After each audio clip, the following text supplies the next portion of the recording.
All right, so welcome to episode one of Legacy Live. This is our first time that we've done something like this. I knew that we wanted to create a workshop that was not a webinar, like an anti-webinar. I've been to plenty of webinars, and I tend to multitask, and they can be pretty boring, and I don't take away as much as I'd like. I find that interactive sessions where we can do group work and have conversations and be tested a little bit are the most effective for me and for what I've seen out on the field. So that's what we wanted to create with Legacy Live. We have a calendar stacked this year, so there is an episode every month. Plus, we have four bonus episodes. Those are code challenges. So there will be two for NFPA 99, two for NFPA 101, and it's like rapid fire practice questions. So for anyone who is seeking to take the CHC or the CHFM exam, maybe the CHOP, something similar like the life safety specialist exam, that would be really great practice for you. And then for all of our episodes, we're offering two CECs. We just ask that you fill out a survey. Once you get your survey back, we'll send you your CECs, and those do qualify for licensure and certification. But really, the premise for today is we've got some lecture time with interactive polling questions. We'll take a break, and then we'll dig in with some group activities. So let's dig in. I am Lindsay Brackett. If I haven't had the pleasure of meeting you yet, I'm our Chief Empowerment Officer for Legacy FM. I teach as faculty for ASHE. I'm a former member of their advisory board. I've served on different committees like the Member Tools Committee, used to be the Member Tools Task Force, that writes articles for HFM Magazine and produces free resources to ASHE membership. And then I'm involved in our local ASHE chapter here. We started the company in 2018, and we've been fully dedicated to education and training of healthcare facilities operations teams. And then with me, I have Josh Brackett. Hey everybody, I'm Josh Brackett. Full-time, I actually work for Banner Health. I am the System Regulatory Director and oversee regulatory compliance for the physical environment for 31 hospitals and 400 clinics, totaling 26 million square feet across 6 states. I co-founded Legacy FM with Lindsay, and I'm the my title changes. Today, I'm the Chief Facilities Engineer. Some days, I'm the Chief Fund Officer, also the Financial Officer, because money is the fun part, right? So, and varies day to day based on the needs of the company. Serve as subject matter expert for and faculty for ASHE, um, and able to travel and go teach their programs across the nation like Lindsay does. And then I am in law school to drive code reform further at the federal level throughout my career. Yeah, so Josh and I have had plenty of experience teaching together, so we're excited to offer this program today. We've got some objectives in mind. What's most meaningful to us is that you take something away from this. Either you've learned something in this process, maybe we've had great discussion with other people here about what they're doing and the survey issues that they're tackling. And then ideally, you'll take something back to your team. So that's going to be the group work, and the job aids that we have for you are really for you to bring back to your team. So, thank you for having your cameras on. We want this to be as interactive as we can. We understand that some of you are still weathering the aftermath of the storm, and there are other things going on. It's an everyday in healthcare is a new day, So we get it. So if you do have to step away, no worries there. We just ask that when you're able to be here, that you're really here and that you're engaged. There's plenty of polling questions, so make sure you've got your phone ready because you will need to scan that QR code. If you want to speak up, speak up. You can use the chat, you can raise your virtual hand, um, and you can interject at any time because that's really where the value is our in our discussion. And then respect the room. So when we get to those discussion activities, just be mindful of how much airtime you're taking. And if you're one of those who's more of an introspective thinker, maybe you just, use the chat to contribute to the conversation. We do come from different healthcare systems, so diversity of thought is certainly welcomed. And if we do get into a debate, that's okay. We just ask that you respect each other, as I'm sure we all will as professionals.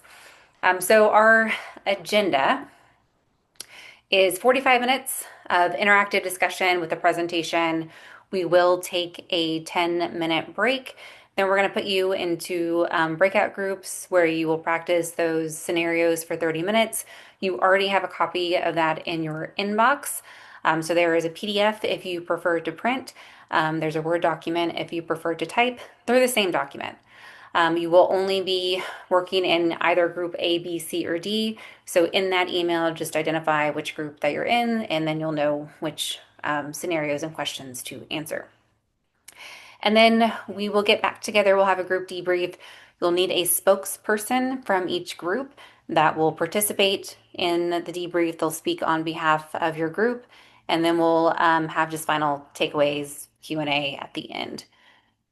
As I mentioned, in exchange for your participation today, everyone will receive a PDF of the job aid, your materials that you've already received, and then two continuing education credits once you complete the survey. Some of you might also have access to a recording or the presentation based on your level of subscription. Okay, so we're going to kick it off with a polling question just to get an idea of who is here. What is your level of experience with accreditation surveys? So how this works, if you haven't used Slido before, you can either use your phone, scan the QR code, it'll automatically pull it up. You can answer there. We're able to see live how many people have answered up in the corner. If you can't, go to slido.com and just type in that number right there. I'll drop that number in the chat as well.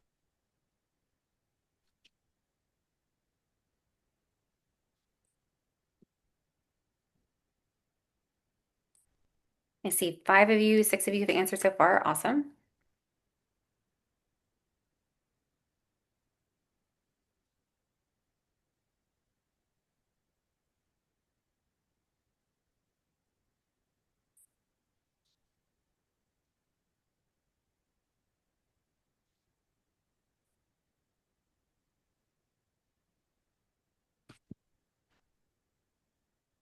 All right, of the 12 that have responded so far, we've got some rookies in the room and some veterans in the room.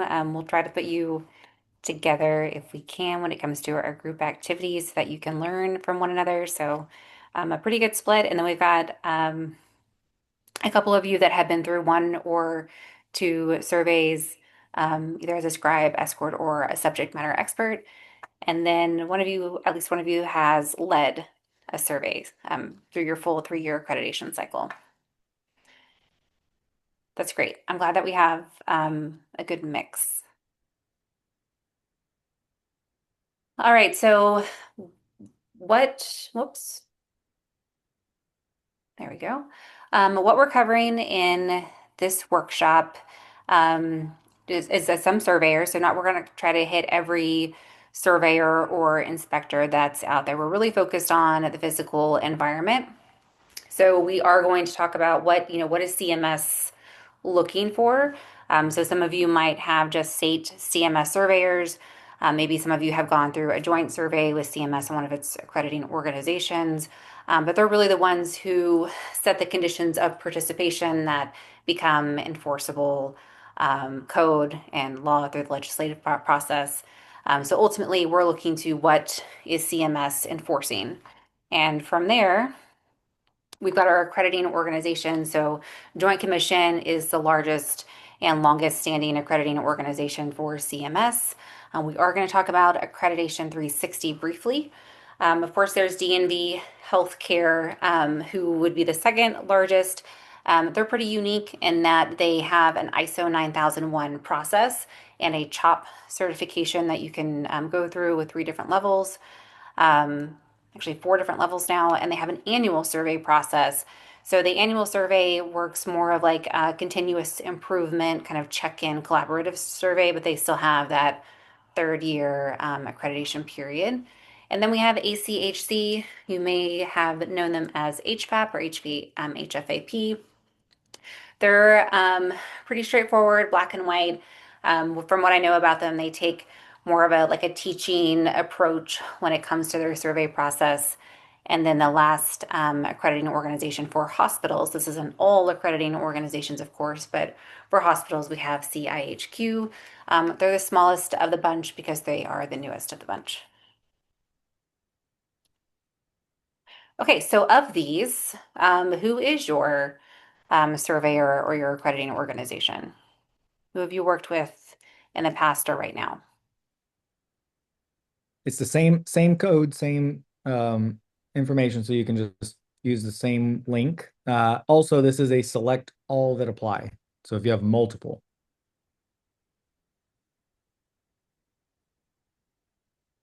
we're not going to ask you your favorite. Don't worry. No.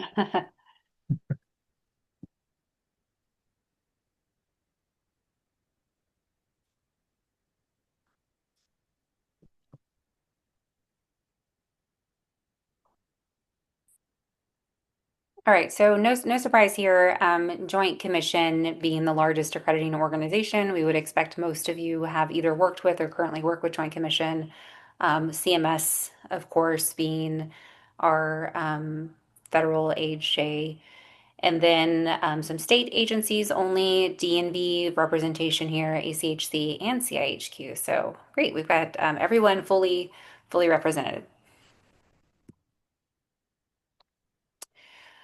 Okay, so last year was a year that things got things were shaken up quite a bit when it comes to our surveyors and what we saw happening. A lot of changes occurred last year, and a lot of new ways of interpreting standards and the conditions of participation.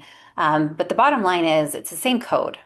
We're still looking at the 2012 editions of NFPA 101, our Life Safety Code, and 99, our Healthcare Facilities Code. Same code, but there is a new rigor, and that's what we want to discuss today.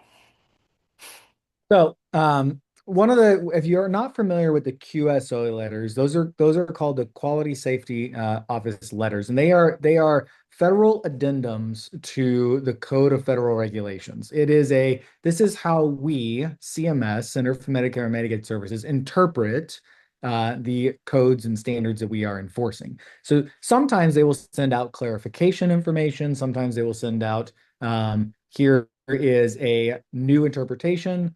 Sometimes they will send out what's called waivers, and you can elect those waivers. We're not going to talk about, we will talk a little bit about one of those waivers in a little bit. But it's very important to keep up with this website. You don't need to check it every single day, but having a cadence of about a once a month, you can just type in CMS and QSO, and it'll immediately pull up all the letters, and you can sort it by date.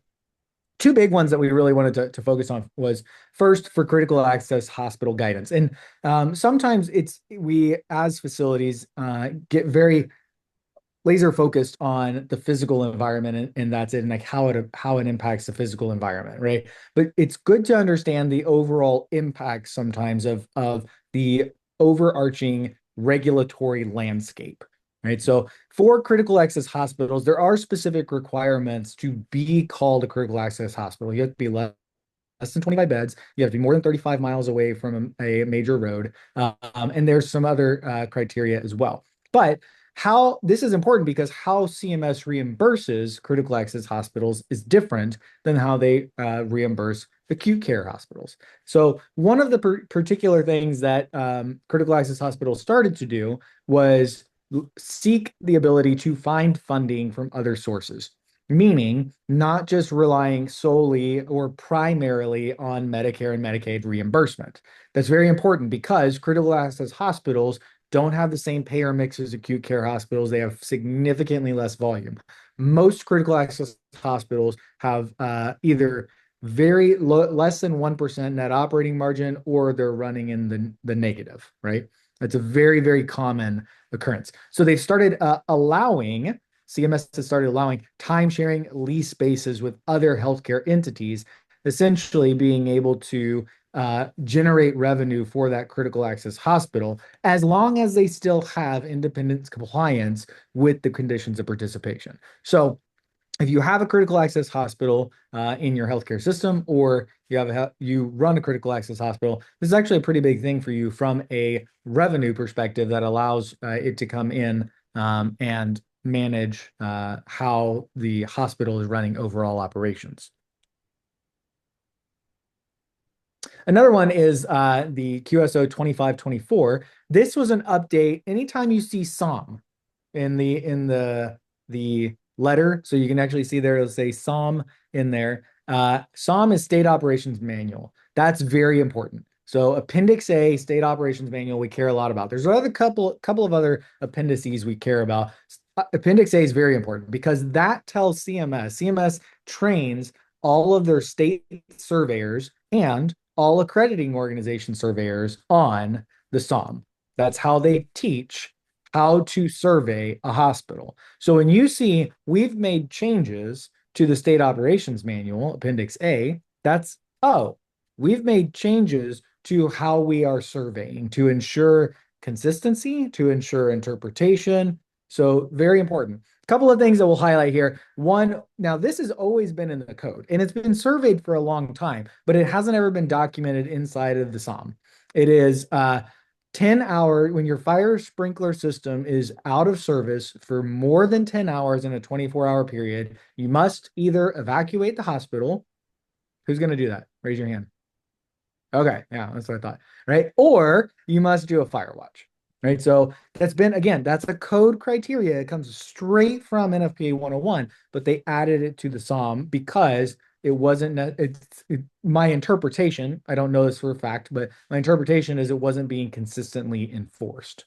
Um, the other thing is the ability, waivers cannot be used for ligature risk findings.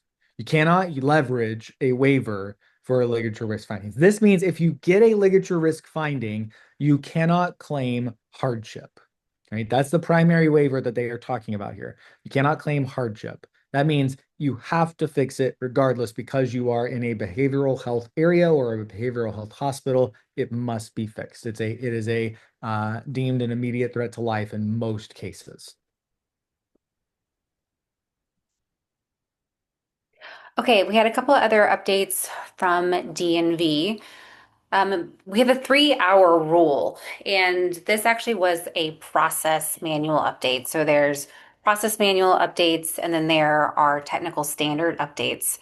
This was a process manual update. So this was guidance for their survey team from DNV about how to conduct their annual and their accreditation surveys. And they put together this 3 hour rule, which basically says that the facility is expected to produce a list of requested documents within 3 hours of the surveyor's arrival. So how this works, surveyor shows up on site, they have a list of requested documents, and the hospital basically has to produce those within 3 hours. So some of you might, that might sound concerning. So I would propose running a drill with your team and see can they produce, come up with a list of documents, job descriptions, policies, records, your ITMs, PMs, drawings. You make your list that you think is most likely going to be requested, randomize it, and then ask your team to produce those drawings and see if they can do it within 3 hours. And then we have some technical standard updates. So I'll talk about two of them. One of them came out in April, and that was revision 25-0. So this one in particular addressed the FGI guidelines. So they actually now reference the FGI guidelines for design and construction in their NIAHO standards. So what this means is that, many of you live in a state where the FGI guidelines are enforced at the state level. Maybe you live in a state where it's partially adopted or not adopted at all. And of course, that addition varies from state to state. Here, DNV is saying that they're referencing these guidelines, which is basically codifying them inside of their standards. So that makes the safety risk assessment, which is that parent risk assessment, apply to construction projects, as well as ICRA and anything else underneath that umbrella. And then they also have a requirement now. This has always been a requirement from OSHA, but similar to FGI, they have now codified this CFR from OSHA into the NIAHO standards, saying that there needs to be some sort of respiratory protection program. And then I don't know if you know this, but DNV has actually adopted chapters from NFPA 99 that CMS has not. And one of those being Chapter 12 for emergency management. They basically said, you know what, this is overly prescriptive. Why don't we take a step back and align ourselves more closely with CMS and the other accrediting organizations? And so they said, you just now need to align with CMS Appendix Z, which is the emergency preparedness rule. You can still, if you're using DNV as your accrediting organization, or if you're using Chapter 12 from 99 to guide your emergency management program, you can still do that as an acceptable method, but you're no longer required to. And then another really interesting one, and Josh is going to talk about another um, time associated change that occurred with Joint Commission that he is very excited about. But this one is actually more stringent. And so DNV came out and they said, we're going to now define monthly.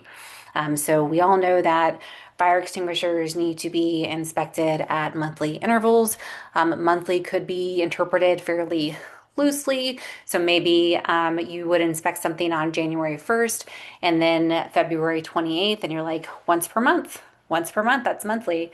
Well, they said, you know what, that's not going to work for us anymore. So now we're saying once per calendar month and not exceeding 31-day intervals. This was a separate revision. This was the one that came out in September, so it's 25-1. And so the way that DNV works is that anytime they produce a new revision, so the other one was 25-0, this one's 25-1. So everything that was currently updated in the previous revision is automatically carried over into this new one. All right. I have been hearing about this one for years, and it's been getting just more and more traction because surveyors are following through in a really big way. I actually talked to a close friend last week who had a surveyor at their facility, and this exact thing happened to them. So, Joint Commission arrives on site. They say, give me your job description for your director of facilities management. Great. They have to get that from HR. And then the follow-up question is, how do you know this person is qualified to be in this role? So they didn't have a competency matrix. They didn't have any like certification, nothing that was necessarily documenting that person's qualifications as it tied directly to the job description. So they could talk at a higher level, years of experience, they worked in a hospital, perhaps this person had a certification, but unless that was directly connected to the job description, that could become a citation. So surveyors are taking this really seriously. It's been talked about for a couple of years now, but we're actually seeing it manifest in the survey. So this is a warning for all of you who haven't experienced this yet. Go to HR, pull your job descriptions, and then build either a competency matrix or some crosswalk that you can give to surveyors to demonstrate competency. Another one, this is not as global, but in case you had Joint Commission show up on site and they wanted to gather everything on a USB drive. So if you handed them a USB with all of your documentation, they can't put that into their personal computers or their work computers. So now you need to furnish a laptop or some other means for them to be able to go through your digital records. So just have a clean, non-networked laptop available for them to do that. Okay. So, and this was a really big one for Joint Commission specifically last year. There was a interpretation that came out that said all, and this came directly from CMS and was pushed to all accrediting organizations. Joint Commission didn't always used to go to all off-site locations that were under the same CCN number for the hospitals. CCN is your CMS certification number. So that is your licensure number of how you are paid. They used to send out clinical surveyors in a lot of cases to all of these off-site locations, clinics, cancer centers, so on and so forth. They said, no, no, no, no. You must send a life safety surveyor out. If it is part of the licensure of under CMS, it must be surveyed by a life safety surveyor. So that was a change that happened June of last year.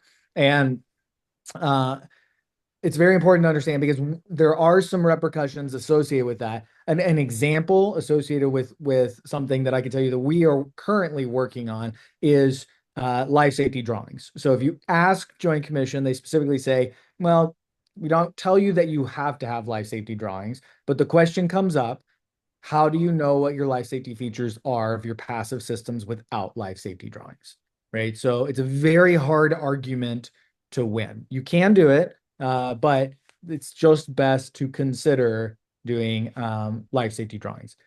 It's also important to understand this has increased. I can tell you firsthand from us, this has increased the number of surveyors that are showing up on site. So be prepared. This is incredibly important. Be prepared to have two surveyors show up and one go survey your offsite locations and one stay acute care. What that means is that if you have somebody that is a first chair that is used to running doc review, that is used to going around, you need a duplicate, all right? You need at least two people that you feel very comfortable with a surveyor. So very, very important to understand. Okay. What do you think the average number of Joint Commission citations was per hospital last year? Don't try to Google it. We're not going to give you that much time.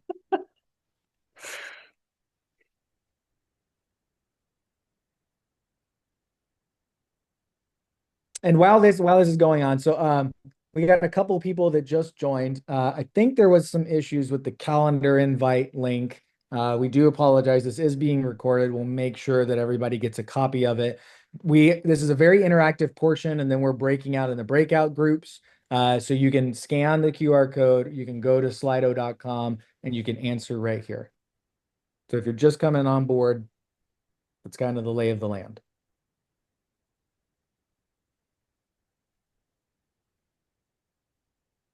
There's just a couple more seconds.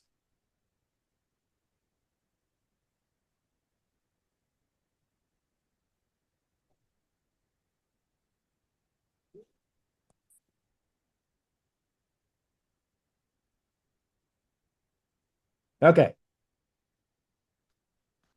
let's see what you guys think. 12.2. It's close. 16.9 is the right answer. So for those of you that guessed 16.9, it's 16.9 is the average. Now it's across everybody, and it's the average number of citations per hospital survey. So you get some like fun facts. Now I know what you're going to talk about over dinner tonight. Okay, Joint Commission Accreditation 360. I actually just posted a video on LinkedIn about this. We had our first Joint Commission 360 accreditation survey last week. Here's the very important thing, right? Overall, not a lot has changed. All right. There's all this out there of, are you ready for Joint Commission Accreditation 360? Big changes coming. It's a scare tactic from a lot of sales companies. Okay. Not much has changed. There's a huge reduction in the number of elements of performance. That's a very big thing. There's a consolidation of the environment of care to life safety survey chapters. Lindsay, can you go back to the Yeah. slide? Sorry. Um, and the there is a focus on this is, and I love this. I do love this. There's a focus on burden reduction. So that's important, right? So that's why they're eliminating all these standards. My favorite part about the actual survey was there's no more show me your ECO 20305 EP4 documents. It's gone. I don't need the jargon anymore. It's gone. It's show me your smoke detector testing. Show me your fire sprinkler testing. It is plain language, y'all. And I think that is a huge win. One less thing for us to memorize. Okay. I'm seeing the slideshow and not the slides. I also see that, and I'm sorry, my mouse is playing an escape tactic Oh, suddenly. oh, that's cool. Good. Yeah, yeah. Um, so I'm sorry about that. And Josh, you might have to share in a second if I can't get it to come over here.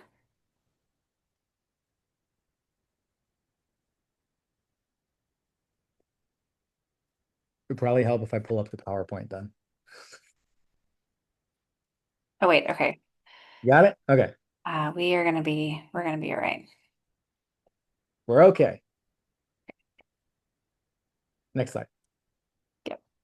Oh wait, actually go back. So the goal of this was, I'm sorry. So because this is important. So it's a 48% reduction of the elements of performance, but they're realigning with the conditions of participation and the K tags. That's important, right? So it's a realignment with CMS. And it's important to remember that Joint Commission is an accrediting organization.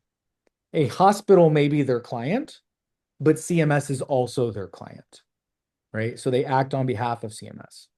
All accrediting organizations operate that way.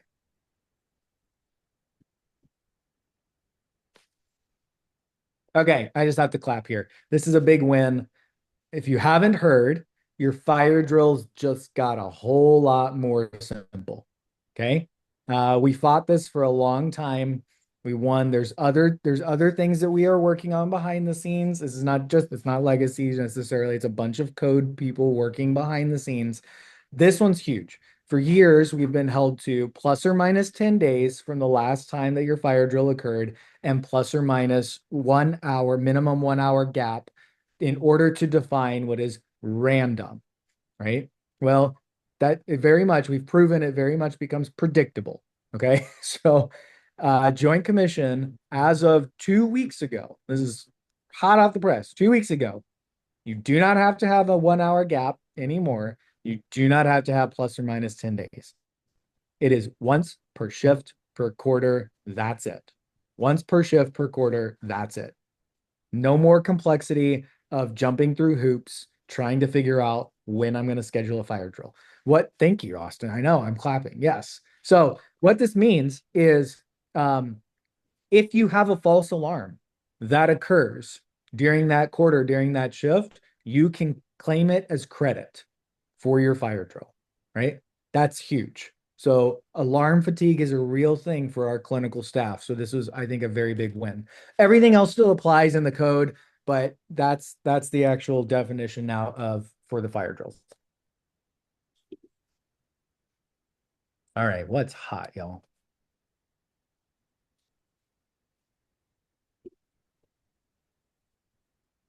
All right, so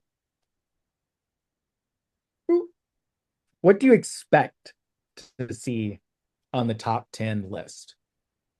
This one's, I think, a open answer, right? So you can type in one, two answers, whoever you feel like typing.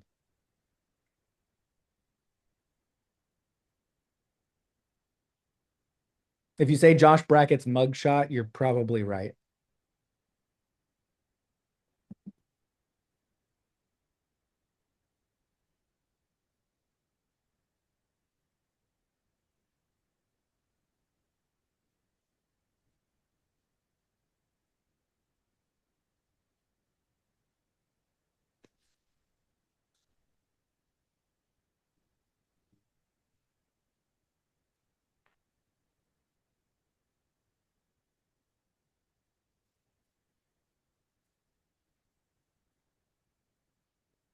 Got a couple people still Yeah, typing.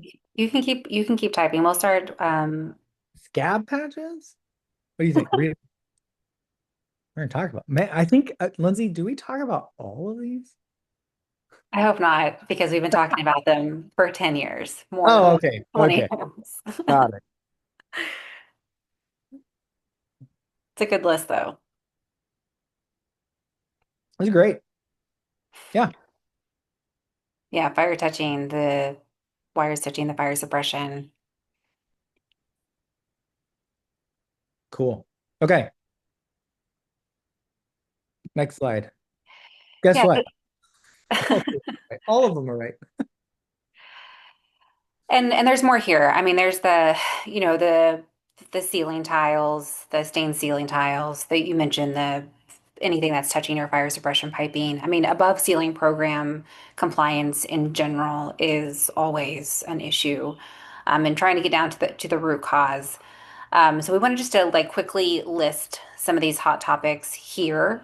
We know that med gas storage and proper storage continues to be an issue as well. I don't think I saw that one come up. And then RPT, so strict compliance with that. But I think everything else here was mentioned.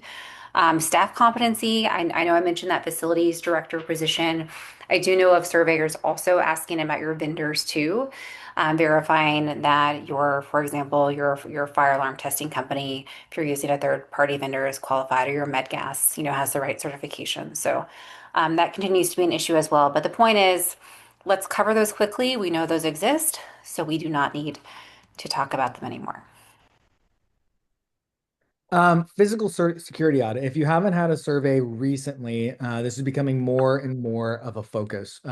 Hardening of the facility, seeing if there are people tailgating in behind other people, especially in staff entrances, staff areas, things like that. So this is if you haven't done a workplace violence assessment or security, working with your security team, because facilities is integral to this, right? We are part of the hardening of that exterior facility. So if you don't have a policy, if your team doesn't know what that policy is, if you're letting people in without badges, without accountability, then this will become a citation for you.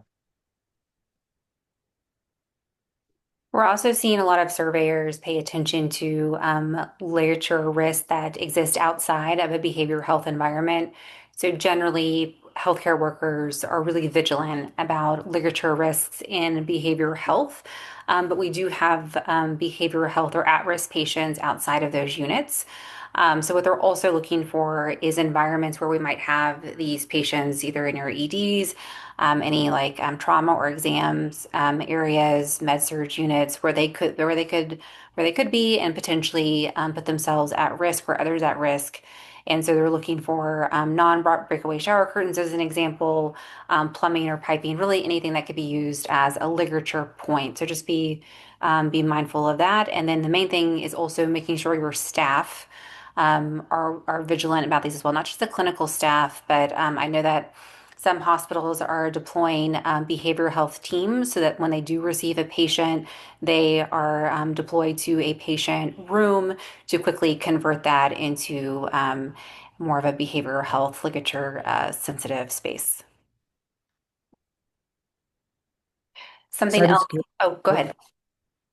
So cybersecurity vulnerability assessment. So this is becoming more and more of a focus. What they're looking for is passwords. Do you have passwords? And there was this for a long time, still is a focus. If you have trash compactors or cardboard compactors or something like that, we're really good about leaving the key in there, leaving it turned on, or it being a keypad, and we write in Sharpie, here's the code associated with how to log in. Same is actually applying now to fire alarm systems, HVAC systems, elevator control rooms, you name it, right? So if there is a your building automation system, a computer inside of your central plant, even though your central plant is locked down, if you haven't done an assessment associated with the cybersecurity risk of having a general password for all technicians to log in, then that would likely be a citation. Sprinkler head testing. I had to throw this one in there because it's happened in my last couple of surveys. You have to understand what your sprinkler system is. You have to define that. Our organization defines it as a control valve, a drain, and a water flow switch. Right. So the three of them come together make the system. Those systems, all the sprinklers on that system, if they are quick response, have to be tested every 20 years and 10 years after that, or they can be replaced. For standard response, this is really the kicker because a lot of hospitals are starting to hit this 50-year point for standard response sprinkler heads. So you can do the testing at 50 years, and then it's 10 years after that, and after you get 75, it's 5 years. It is beneficial to take a step back and evaluate what's the cost to take my standard response sprinklers to quick response sprinklers. I've converted a couple of small critical access hospitals because it was more cost effective for us to convert everything to quick response than to keep it standard response. With that, we're also able to take advantage of the code liberties that are permitted for quick response sprinkler heads. There are code says you don't have to change it, but if you do change it, we're going to allow you to do some extra stuff, right? So dry sprinklers have always been 10 years and every 10 years after that.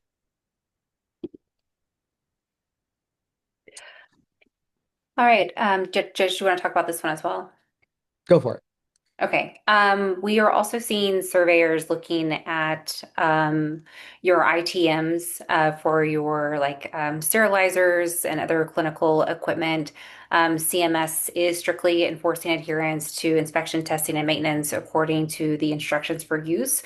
So they're looking for clear identification of equipment that is governed by IFCUs, whether it's a sticker or it's on your inventory or asset management system, that somehow you are identifying which equipment qualifies for IFU requirements, and also documentation similar to like your high risk assets or your life safety assets, documentation that demonstrates full compliance with the instructions for use by the manufacturer, or that you've gone through the risk assessment process qualifying that asset for alternative equipment maintenance or AEM. High risk versus non-high risk is, I think every survey that I had last year, even in 2024, there was the discussion of high risk, non-high risk. The surveyors are looking for a couple of things. What is your high risk inventory? And do you have 100% compliance of your high risk inventory?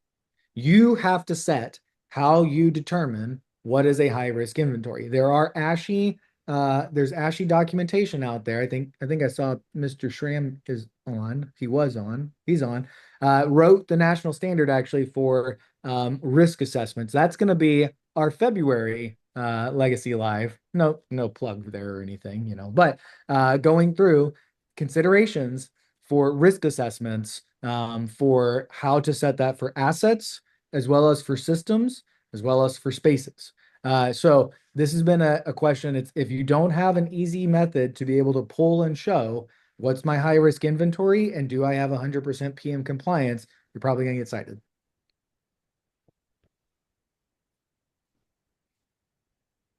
Who could qualify as the governing body of a healthcare facility?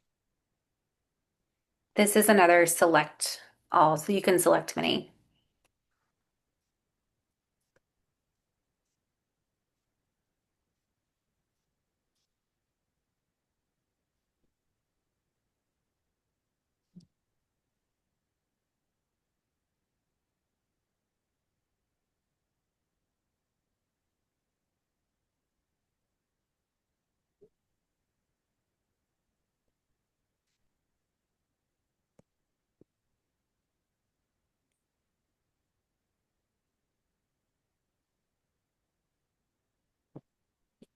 And there is a definition in NFPA 99 Chapter 3. So anytime that you need guidance on a term or code related term, Chapter 3 in 101 and 99, that's dedicated to definitions.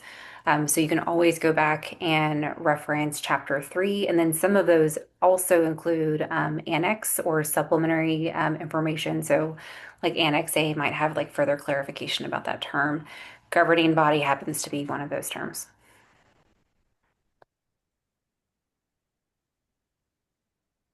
All right, let's see what you think so far. Really interesting responses. One of you I see is very familiar with NFPA 99.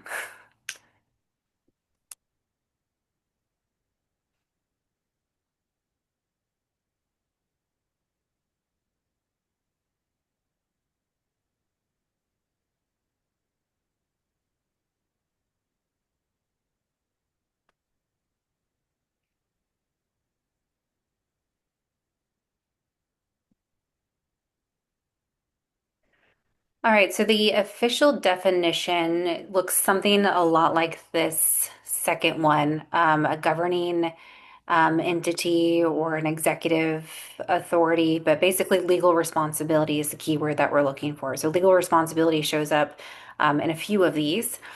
And it's intentionally left very broad. So that could be your board of trustees, that could which could also include your hospital president, and it could include a multidisciplinary team. It could include members of your safety committee or your EOC committee. It would not include, though, like it would not include like your state AHJ, your accrediting organization, anyone responsible for surveying or inspecting, basically enforcing the code for your hospital because they are not legally responsible for your adherence to that code. So they're usually members from your own organization who take on that legal responsibility.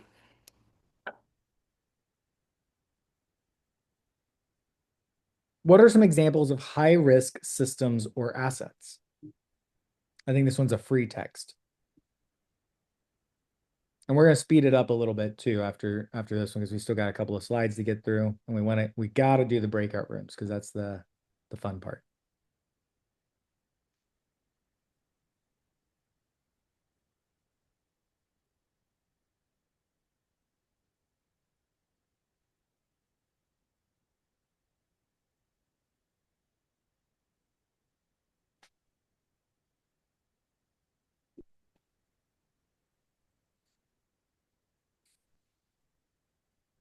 And for those of you who messaged me about being in the same room, I did receive your message, so we will make some adjustments to the breakout rooms during our break and have those reorganized for you so that if you're in the same room, you can be in the same breakout room.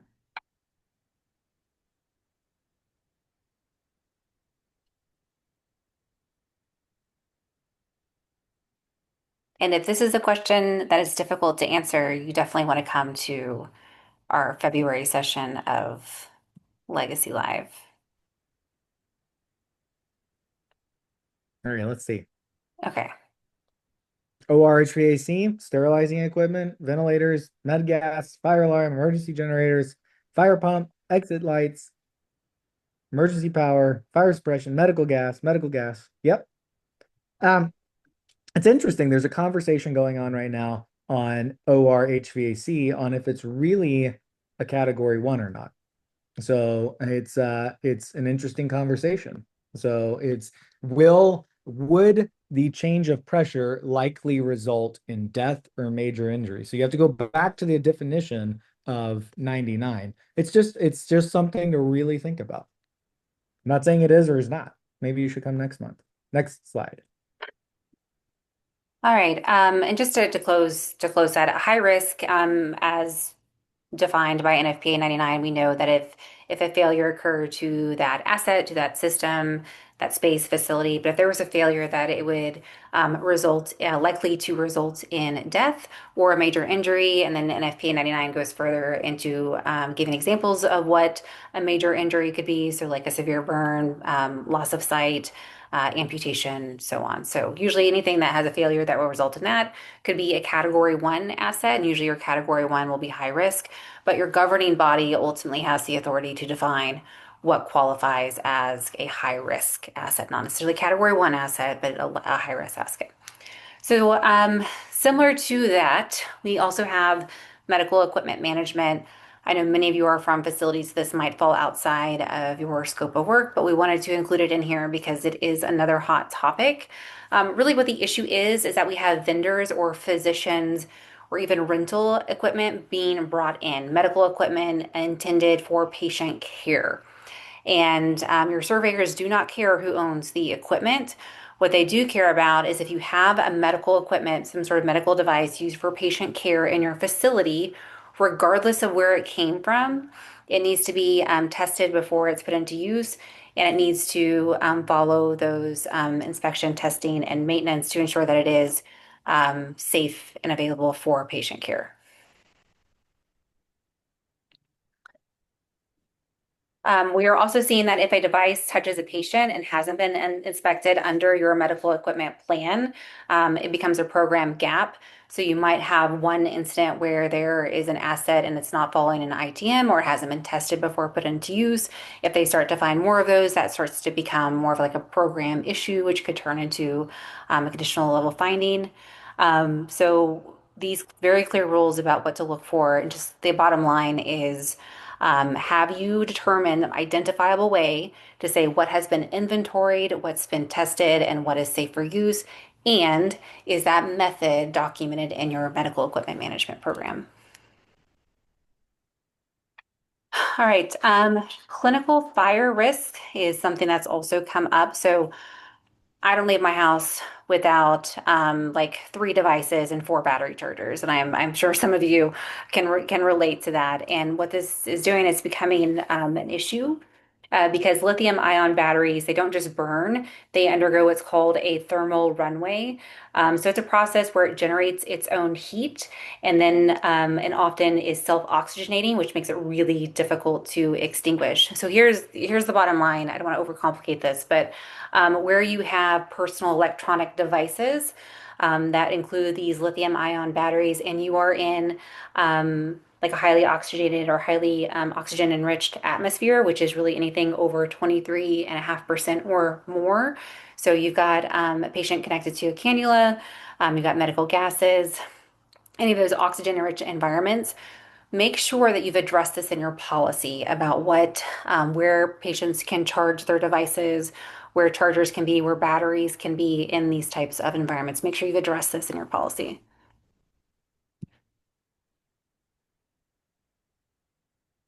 What survey findings are often linked to construction?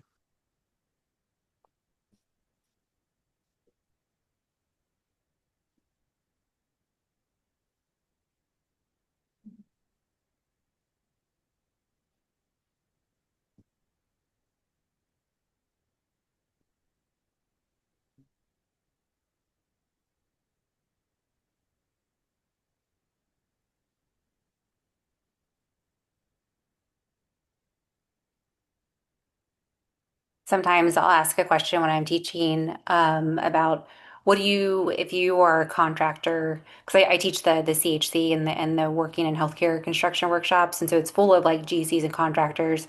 And I ask them, I'm like, what do you do if you find out from your owner that a surveyor has showed up? And the number one answer is we go home. And I'm like, no, no, no. And maybe that is their guidance, but we'd like to get to a point where that is not the answer. All right, let's see what we've got so far. Yeah, infection control above ceiling, of course.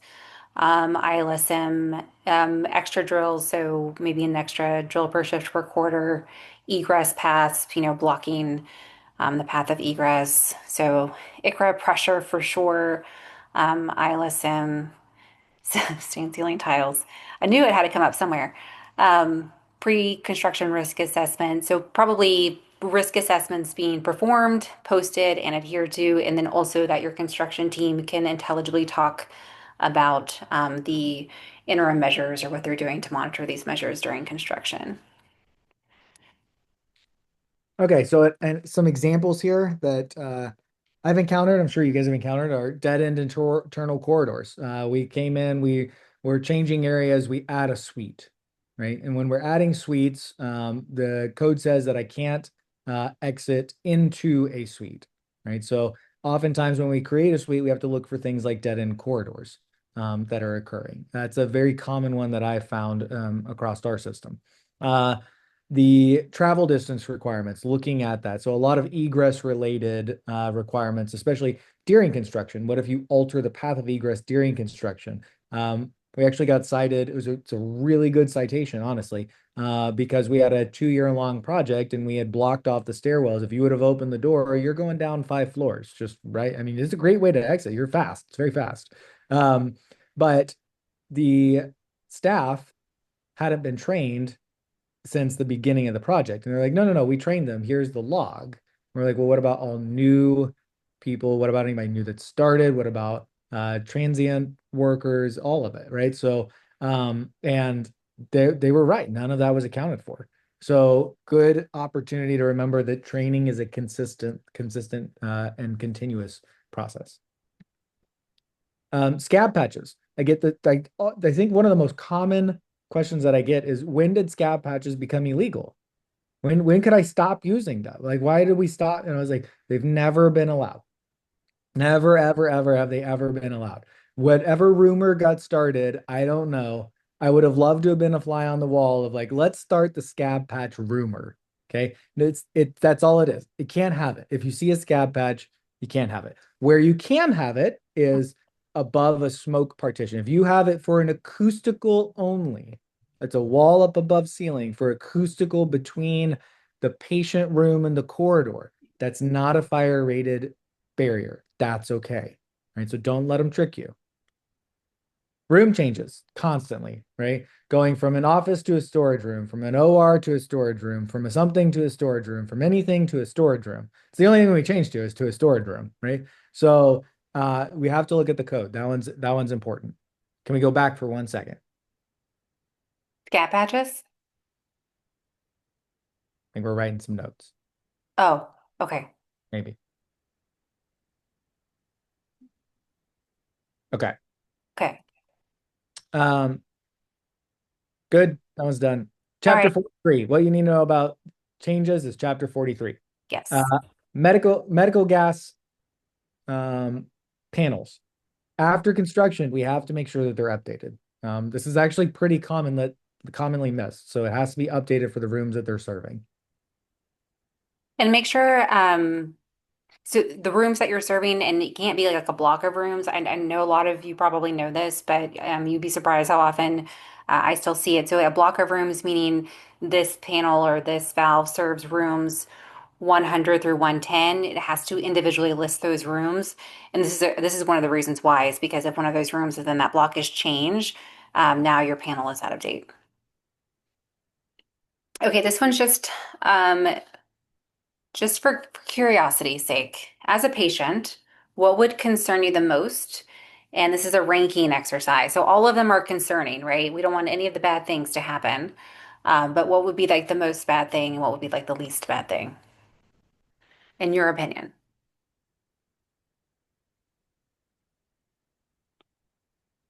As an update, we got about 10 slides left, and we will take our break. We're going to modify the group activities, so don't worry, only 10 slides. These are juicy ones, though. I see the room change slide for 1 second as well. Sorry, taking notes. Can you go back to the, what happens if does it cancel out the slider? I think so. We will though in Austin. We've had some time zone math issues for this, so I know people are going to be maybe joining late or did join late. So just out of goodwill, we're going to send this slide deck out to everyone. So you will have a copy of this. Don't worry, don't worry. I know you're taking notes, but we'll send you a PDF of the slide deck just because we've had some login issues across the board.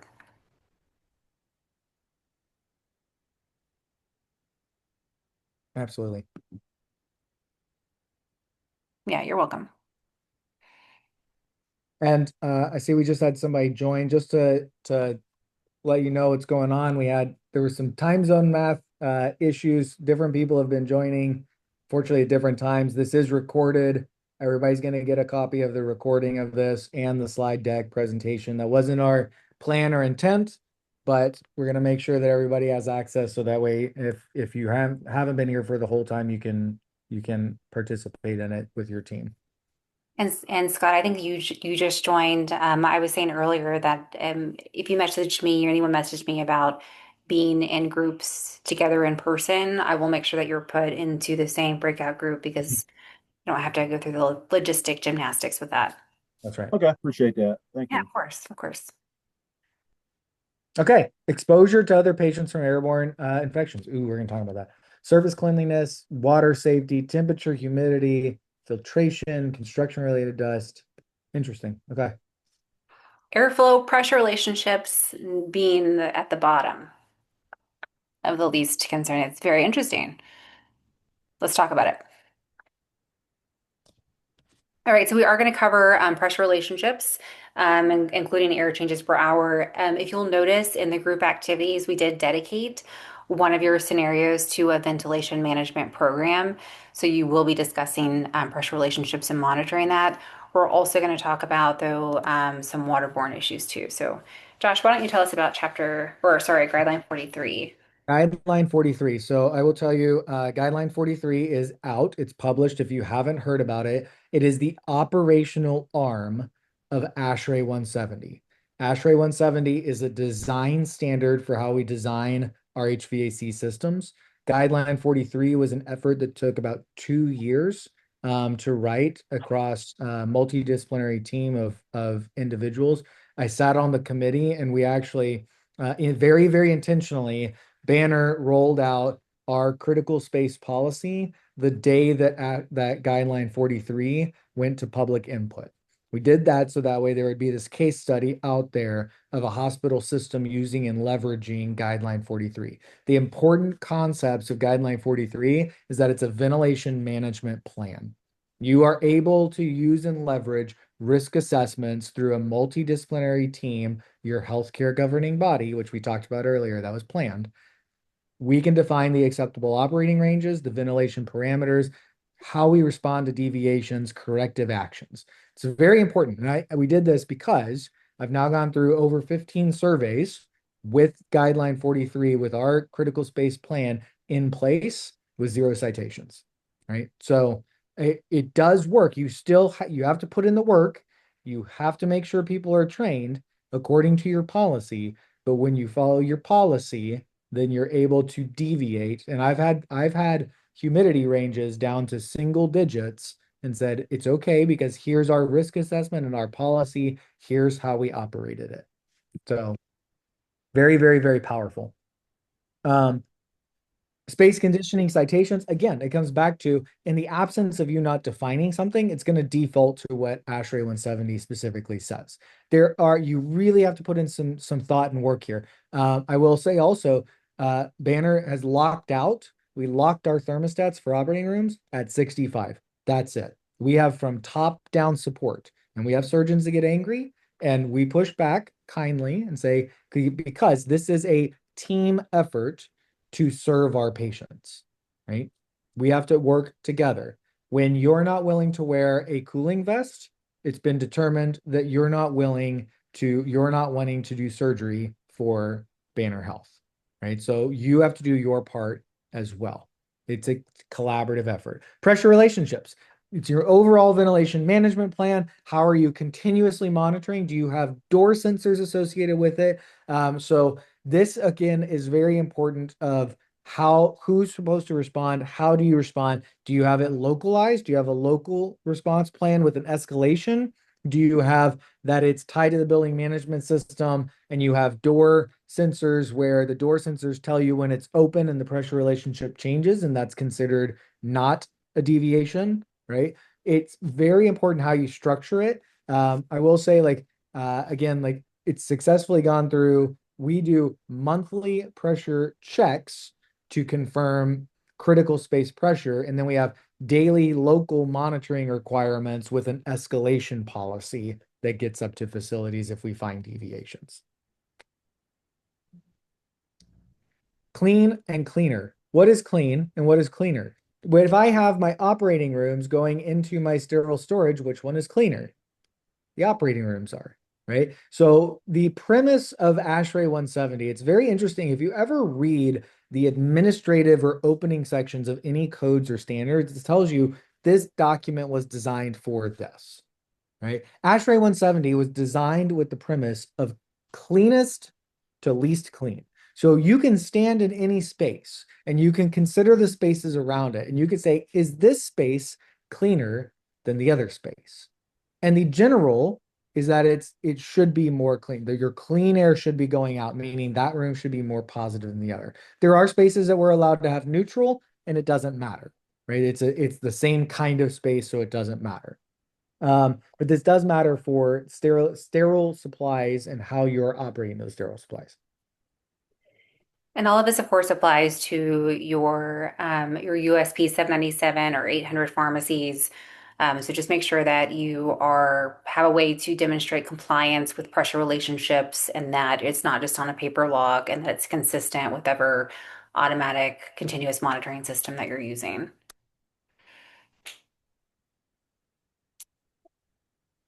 And then for sterile supplies, I know that Josh, that you had a personal anecdote about this, but um, really this needs to come down into your policy. So what is considered sterile? When it's on the package, is it when it gets into the sterile department? When is that determined and is that defined in your policy? And then are sterile supplies in a dedicated sterile location? And then how do staff use those supplies and how are they inspecting them before they're used? So it comes back to your policy as well, because you can have sterile supplies that are in a non-sterile room. It all depends on how they were sterilized and how they were wrapped. So if you're familiar with the blue wrap, that looks like, blue wrap, then if you have the sterile supplies in there with the blue wrap, with the dust cover on top of it, according to our policies and procedures, that is maintained sterile environment because it cannot wick moisture back into the packaging. And that comes from some CDC guidance. So we partnered with IP. That's how we're able to like transport sterile supplies throughout the hospital. So you can have sterile supplies in a non-sterile room as long as you are following your policy. We only have one slide on water management program. I know it's caused grief over the last several years with many healthcare systems, especially if you are a multi-hospital or multi-site campus or have different locations. It's difficult to maintain consistency under one water management program umbrella. So flushing procedures and compliance, of course, goes under that. The points of entry, of course. What we're seeing though is that our plumbing diagrams being updated with construction. So is your water management plan consistent with what's happening in construction? And as different devices or plumbing fixtures are being decommissioned or removed from service, are they creating dead legs? And so dead leg is 3 times the diameter. So whatever the diameter of the pipe is, the dead leg is equal to 3 times that. So a 1 inch diameter pipe is a 3 inch dead leg. A lot that surprises a lot of people. It surprises a lot of plumbers that I know. So be very vigilant about identifying where your dead legs are. Be vigilant about your flushing procedures and updating your drawings as construction happens. All right, we've got a couple of life safety things to discuss. I have been asked this question several times, just out in the field about access control doors leading to an exit. And I know Josh is very passionate about this particular topic.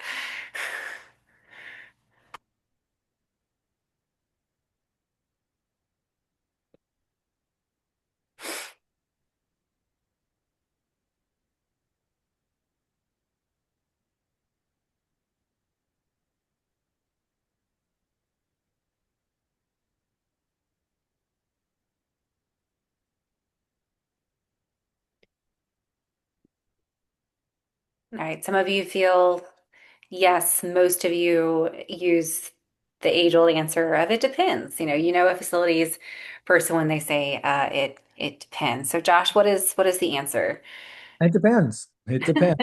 So, it depends on the configuration. Are you approaching the door? Is it a cross corridor door? Is it doors that are swinging the same direction within a corridor? So when you are approaching it, older facilities especially didn't have all of the requirements of the same means of egress that we have today.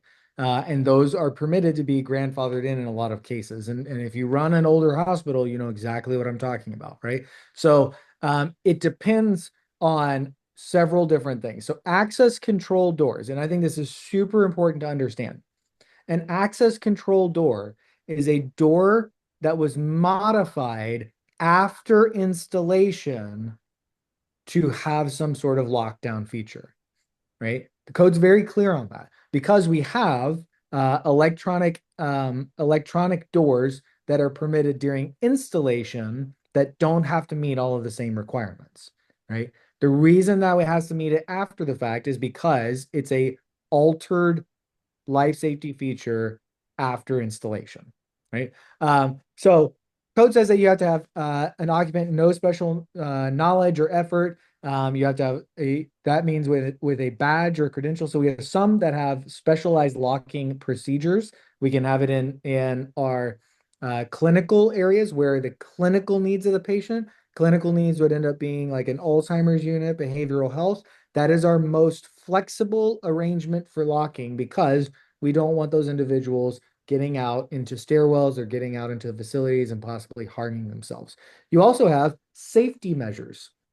Safety measures also have specific criteria, but the code gives you the allowance of you are able to write the assessment of what you deem a safety area, right? So if you have a risk assessment with your security team and you say this needs to be a lockdown area because of safety reasons, then you can leverage the ability where you have things such as badge access to access.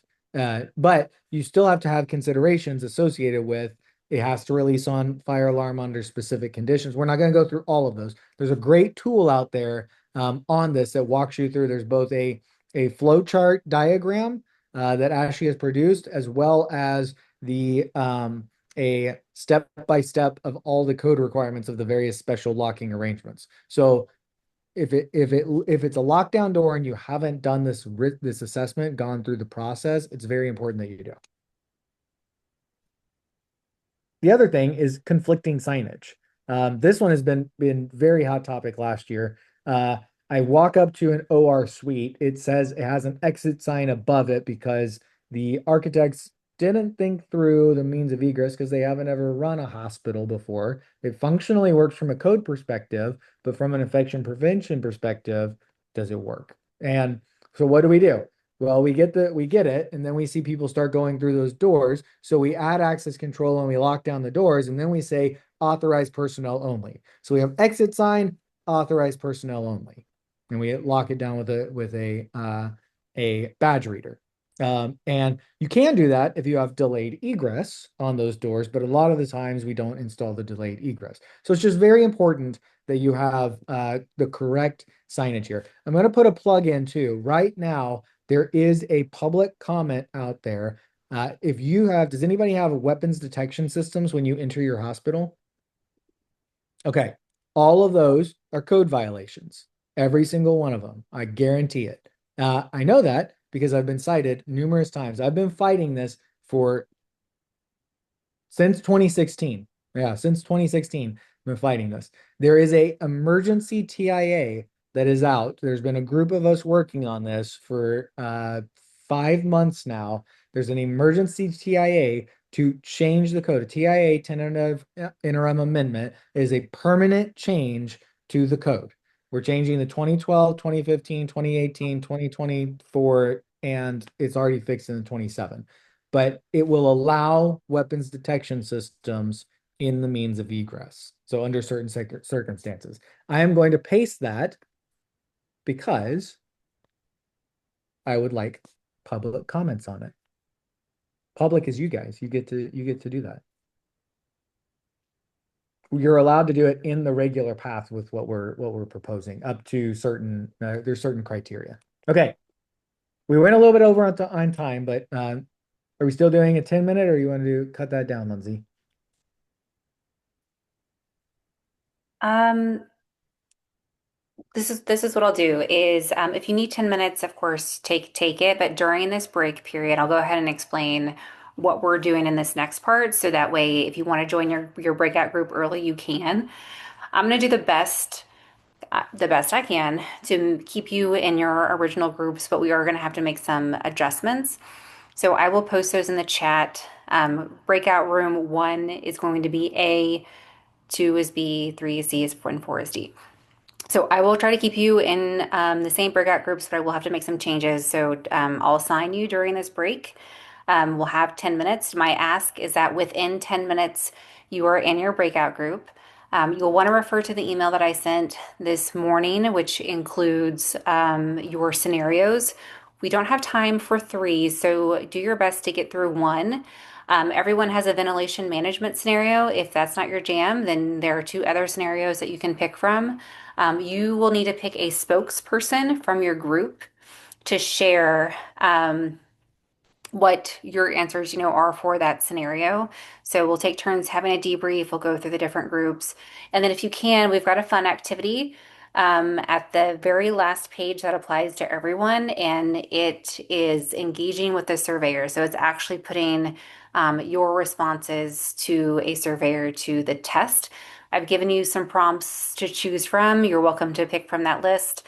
Or if you want to pick your own, that's fine. But it's basically asking, how do you know this equipment is safe today? Or how do you know this area is safe today? And so the idea is that there will be a surveyor who asks that question. Someone from your group will be a leader, and then everyone else will observe. They'll give you feedback, and then you can try it again. And that gives you like good practice. We're going to give you a job aid after this that will also include some of that scripting so you can practice this during your rounds. Because what you don't want to do is have the first time someone has to answer that question of how do you know this equipment is safe today is in front of an actual surveyor. You want them to get some sort of like scripting a response down. So we'll give you time to practice that. But the main idea is that we'll put you in your breakout groups in the next 10 minutes. Join them within 10 minutes. You can join them early, and we'll come back and debrief. And we'll do that. We'll give you about maybe 20 minutes from now is when we're going to debrief, but I'll put everything in the chat.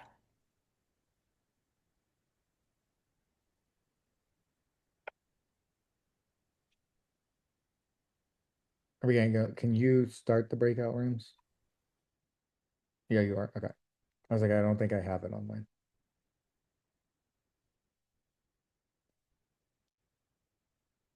So as soon as she gets them tweaked a little bit, then you'll come back and you'll see it'll say join breakout room.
15 minutes. Okay, can everybody hear me?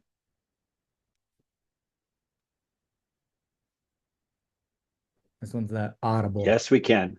Okay, cool. We did figure out the breakout rooms. I apologize. So I know Lindsay put in the chat, I think we're gonna go through them together.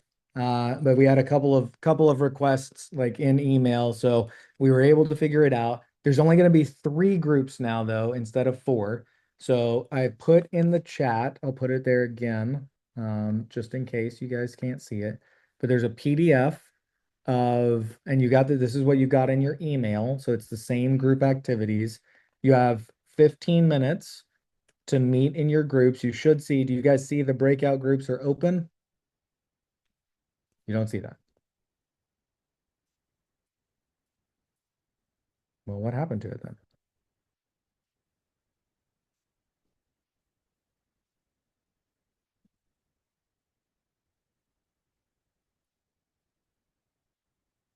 Broadcast, no? Close all rooms.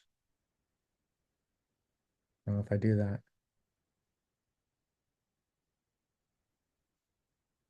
Nobody sees the breakout rooms are open.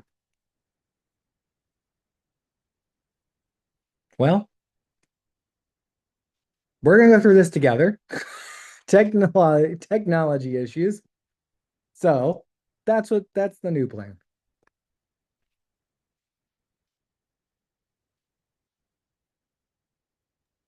Okay, you still have the document. You guys did get the document in the chat, right? Okay. Um, all right. So let's open, if you can open that document. And I'll share my screen so we can all see it as well. Perfect. That works.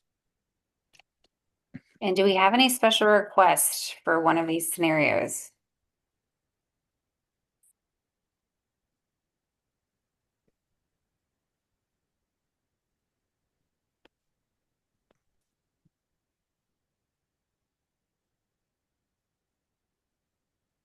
I know we already talked about access control, but I would like to hear some more about that because my behavioral health units use a lot of access control for keeping those patients inside.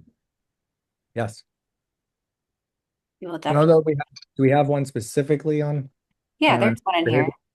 Okay.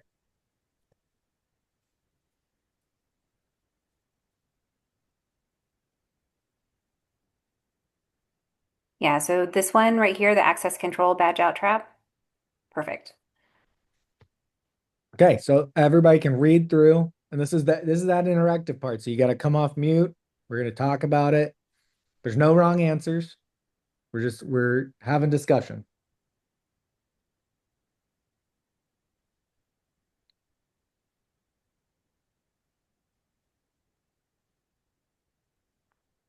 Thanks, Cole.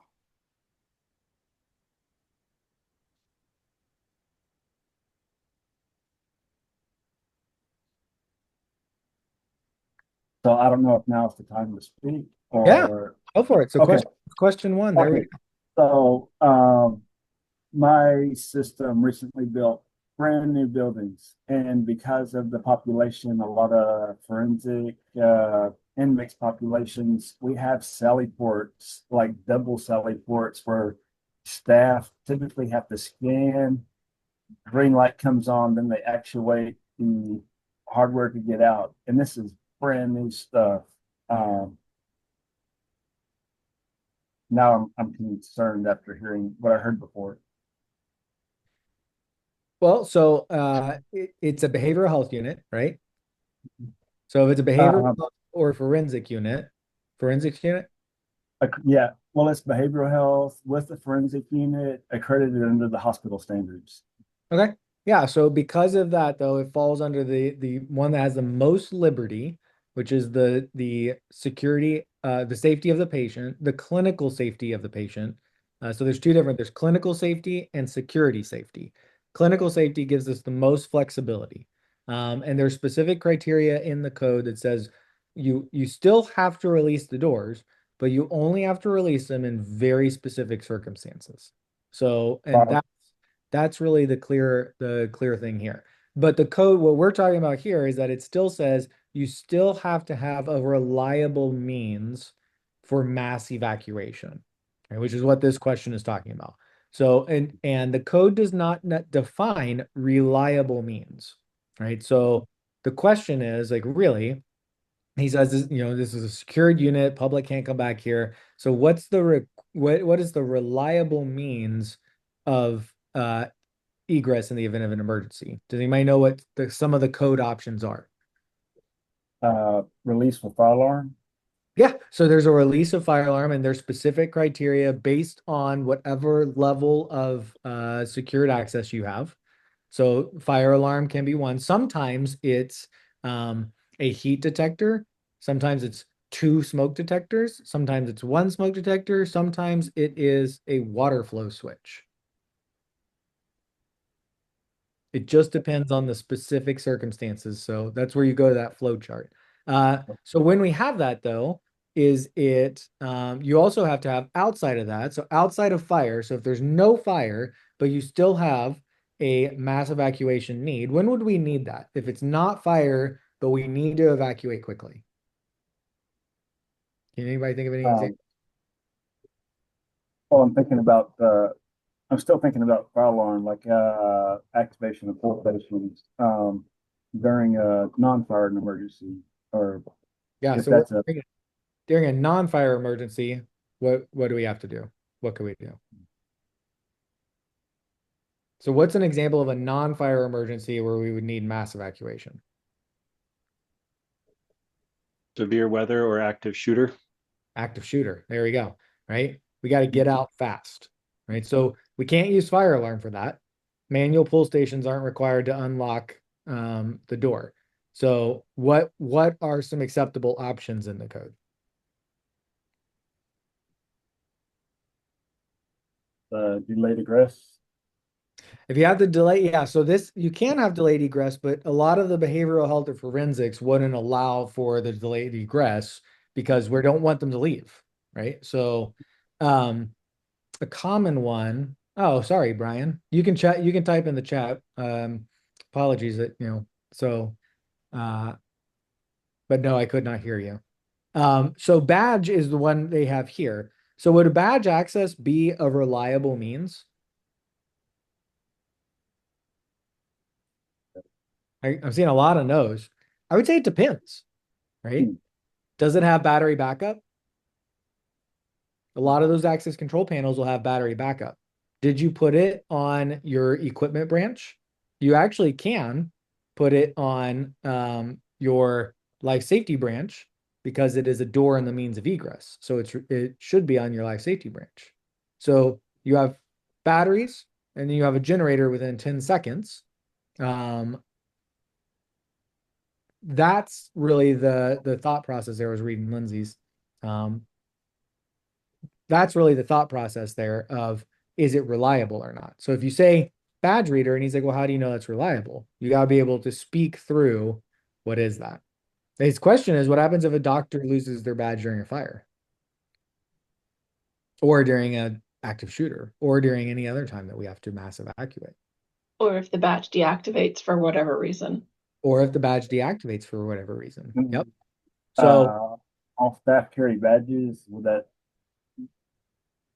all staff carry badges. So some allow for the key switches, and if you've gone to, you'll have a key switch next to the door that's an automatic override. But if you have your risk assessment and you've determined that the badge reader is a reliable means because it rarely has failure and rarely do people lose their badge, then they don't have to like your policy, but they can't cite you on not liking your policy. Right? So the other option that is common in the code is a mushroom button at the nurse's station. You hit that, it releases all doors in the secure area.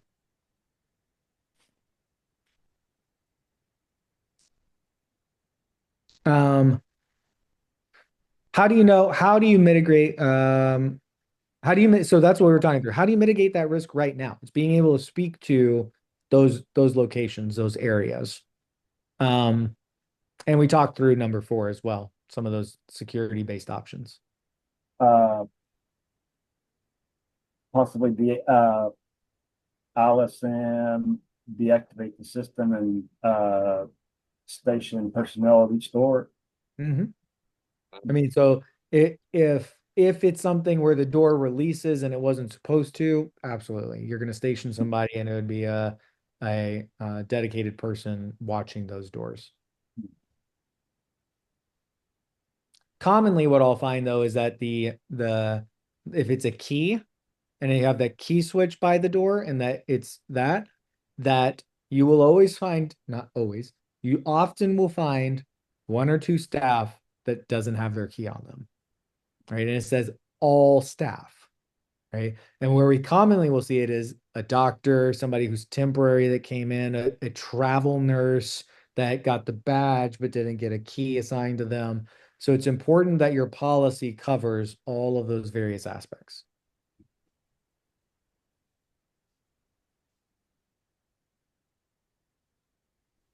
Great discussion. Thank you, Matt, for bringing that up. Are there any others that stood out that we want to revisit?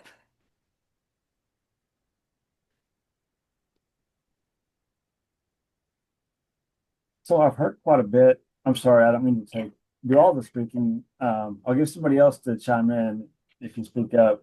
Yeah. But lately, I have heard more on the maintenance competency, and we've heard about it for quite some time, but then all of a sudden they're really starting to look. And so I've seen some information about having like a master competency matrix uh, for like everybody, but ultimately, I just want to clarify. There's basically three components that have to come together, right? The job description, training, and then the competency check. All that has to be documented appropriately.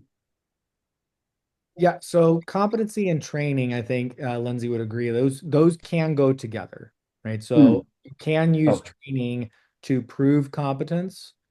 But you can also prove competence through knowledge and experience sometimes, right? So Okay. if you have somebody who has worked in refrigeration for years and years and years, and various kinds of refrigeration, and they come in and they are responsible for plant operations, and part of that is chiller maintenance, right? Then that is a indicator that they have competence working around refrigeration machinery, right? Not necessarily a guarantee, but it's Yeah. one of those indicators.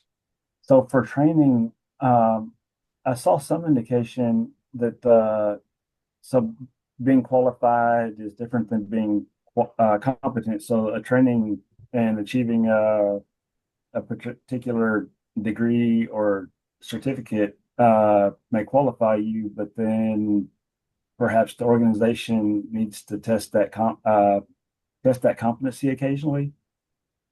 Does Yeah, that it's good. You don't not necessarily have to do it on any set frequency. That's definitely a best practice, is having the job descriptions and all of the competencies associated with those job descriptions, and how often you are going to revalidate. So we'll use fire doors as an example. Is that what you're going to talk about, Ryan?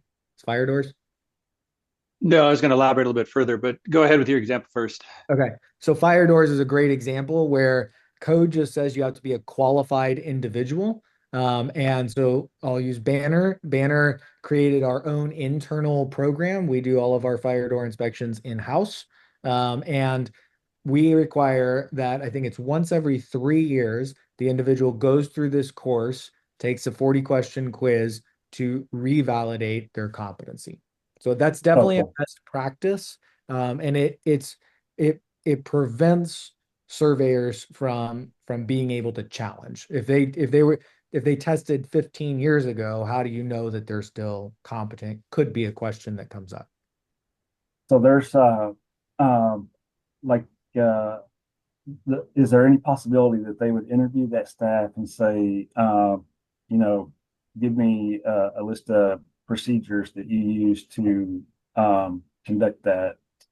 Yeah, Uh, okay. they absolutely. So I'll tell you, we had a survey recently where um, the surveyor asked for our senior manager's job description, and he went line by line and he's like, show me how you are competent.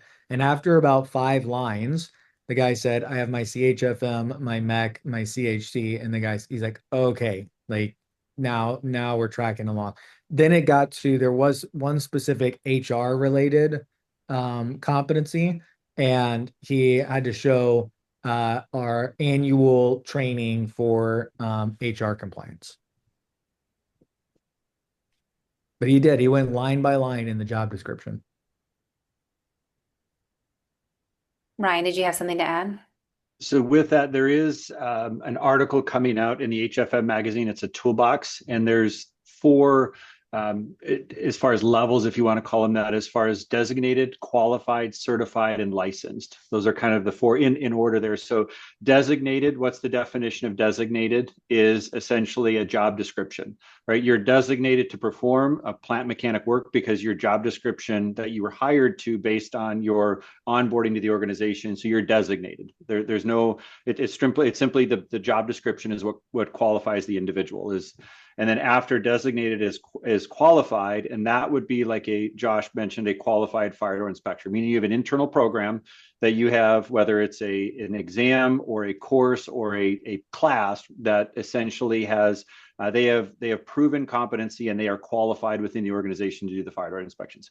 After that, we get to certified, which Josh just mentioned, whether it's the MEC, the CHC, the CHFM, or we can get even into with your med gas maintenance or your backflow preventer, right? We have various certified, and those certifications do have expiration dates. And so the trick is once you go after qualified, and if your qualifications expire, you have to track it. But typically, your qualifications are once you've demonstrated, and let's say fire door inspections.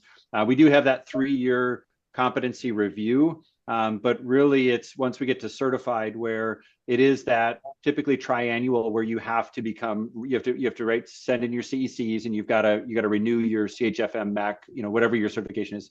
And then lastly is your licensing, right? So if you have a master licensed electrician or a licensed boiler operator, but that is that level of, and that framework has been laid out and defined. And I believe it's in the upcoming HFM magazine where that definitions are going to be coming out. And Eric Kraus was the author. So, but again, it provides that framework.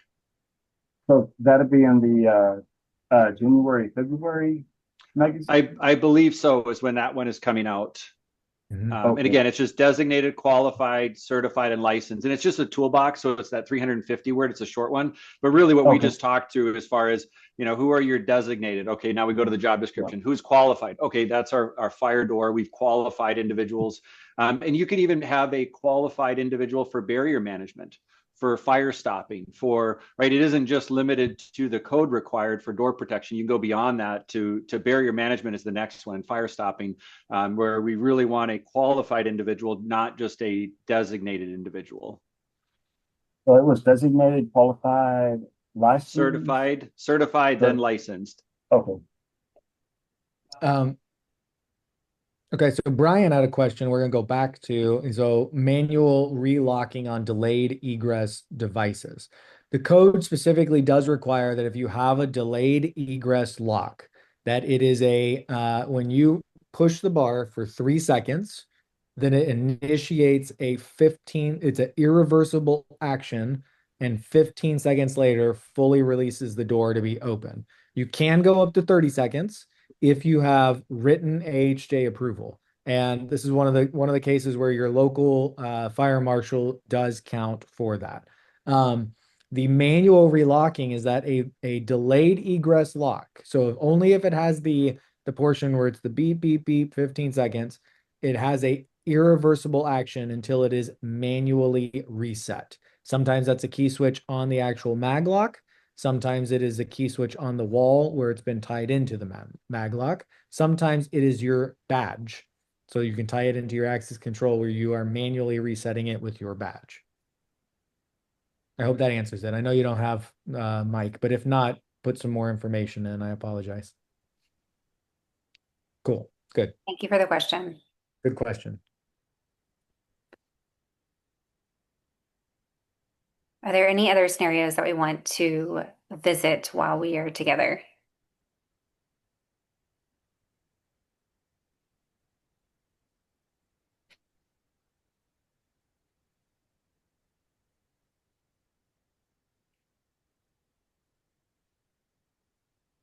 Okay. I am going to show you just one more thing. If there and maybe if there is another a scenario, I'm happy to go back. I'm happy to go back to it. I did mention this survey response practice. Mhm. So everything that we've talked about today works incredibly well. And I think most of you will agree that the human component is like the wild card component. So you could have all the programs, policies, training, competencies, documentation in place. But if someone on your team or a contractor or someone in a different department responds in a certain way, that could certainly take a surveyor down a rabbit hole that you do not want them to go down. And so that's why we went ahead and put together these prompts for you. So just the idea is that as you're going through, you just like your regular rounds, or you're just like your day to day, or maybe you incorporate this into your huddles. Just take turns and integrate this into your culture, into your everyday practice to get people really comfortable responding to a surveyor. Should one ever stop them during a survey and ask them a question about like, how do you know that this is safe? Or how do you know that this is working properly? The how do you know question. And what that does is it breaks them down into a key components. You know, we define safe as, which could be a policy or a program, some sort of measure or range, right? That they can cite. We definitively define safe as this criteria. We verify it by either it's routine monitoring, spot checking, and ITM. How are you verifying that? And then today I can confirm that it meets that criteria based on this condition. And so it's really just getting them in the practice of being able to respond with that three-part framework. And of course, if they don't know, making it very okay to say, I don't know, I'll have to get back to you. I don't know if any of you have had the misfortune of someone saying the wrong thing or giving too much information to a surveyor, but it can certainly take a very smooth survey and make it very messy quickly. So that's why we wanted to go ahead and put this together for you so that you can reference it and use it and get your team really comfortable should they ever get stopped by a surveyor.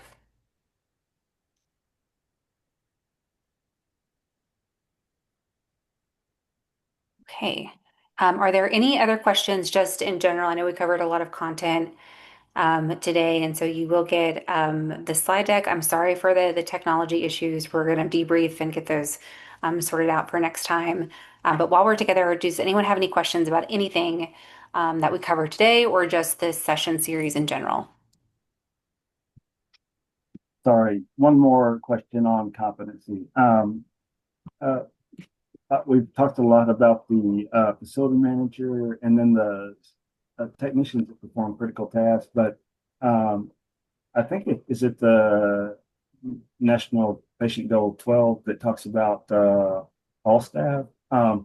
So the same thing could potentially exist for like EBS as well. Is that true? Yeah, it does. So it applies actually to all staff within the hospital, including it also includes all travel nurses and anybody, things like that as well. They have to be able to prove competency through partnerships that have been established.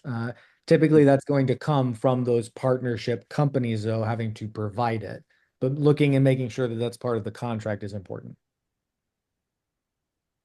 That's a good question.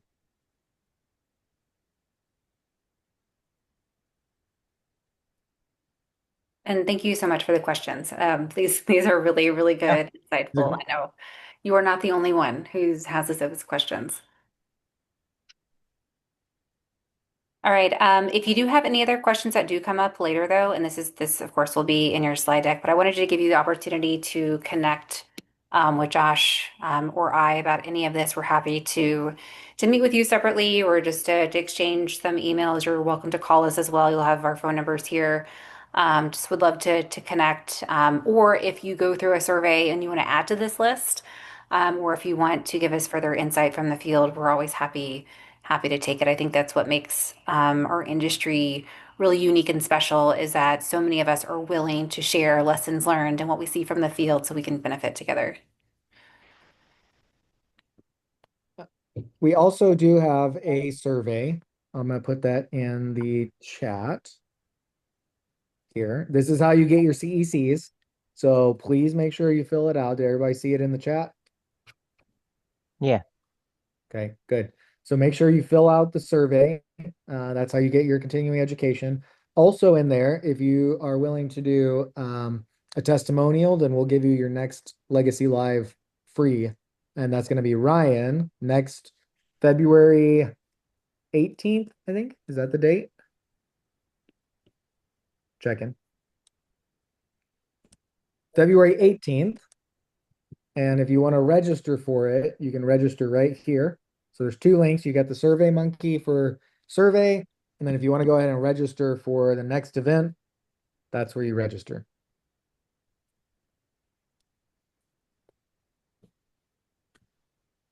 You're on mute, Ryan. Are you trying to talk? Trying to give a pitch for next to convince people?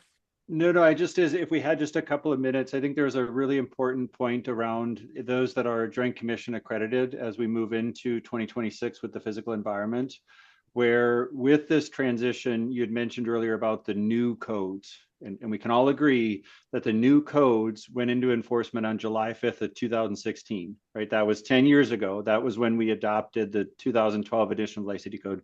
So as we go into 2026, there are no new codes. With that said, and I love the example you give around the pull station for the fire alarm system. So I'm going to pitch this as, Josh, what is the Joint Commission documentation requirement that was often checked in 2025, right? What is that frequency of ITM for that device? And now that we move into the 2026 without any new codes, what is Joint Commission potentially asking for under the physical environment? Again, nothing has changed, but they may be asking some different questions. And I love the pull station example because it really clarifies that in a nutshell. Yeah, that's great. So pull stations are required to be maintained. So you have inspection, testing, and maintenance. Sorry, so tested, inspection, testing, and maintenance. You are required to be tested annually. And in the previous edition, when you would say ECO 20305 EP4 devices, then the pull stations would fall in there and it fell under annual. So again, my favorite part about the 360 surveys now is that they can't use the jargon. That's gone. They have to say, show me your pull station testing, right? And pull station testing, you also have a semi-annual visual inspection that is required. And they can ask you for that because it's in the code.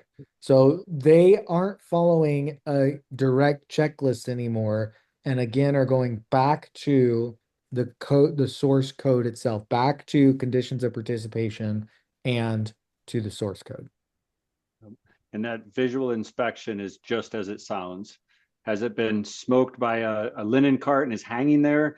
Was there a renovation project and it's no longer even in that location? Has it been abandoned? It is simply a visual inspection that you very well could be asked for that documentation and go, well, that must be a new requirement. And again, it is not a new requirement, just like SCAD patches are not a new, no longer accepted. They've never been accepted. It's just that the Joint Commission has not asked for it under the environment care and life safety because it was very much a go down the list and what we ask for is what you provide.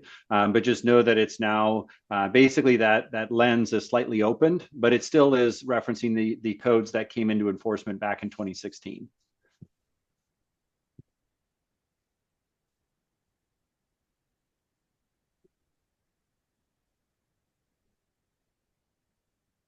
Okay, any other questions?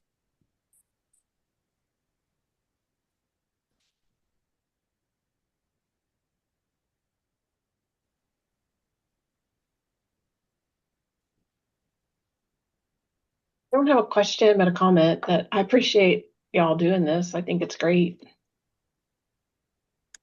Well, Yeah. thank you for being part of it, Lisa. Yeah, we hope it was valuable to you all. I know this is going to be a hot topic throughout the year.